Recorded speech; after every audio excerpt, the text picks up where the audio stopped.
Lord, palakasin mo ako sa mga oras na ito.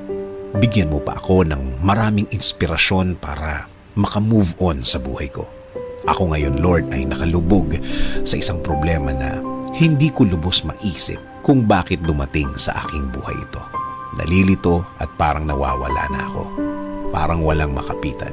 At alam kong walang makakaintindi ng aking kalagayan. Bigyan niyo po ako, Panginoon, ng guidance para malaman ko kung ano ang dapat kong gawin at kung ano ang dapat isipin. Ibigay niyo po sa aking daan ang mga taong tutulong sa akin at maging tamang impluensya sa aking buhay. Taong nakareceive na din ng inyong pagpapala at ng inyong guidance at patuloy na nabubuhay ng tama na ayon sa inyong kalooban, Panginoon. Huwag niyo pong hayaan din na grabing maapektuhan ang aking pamilya. Spare them from hurt. Patuloy niyo po silang protektahan.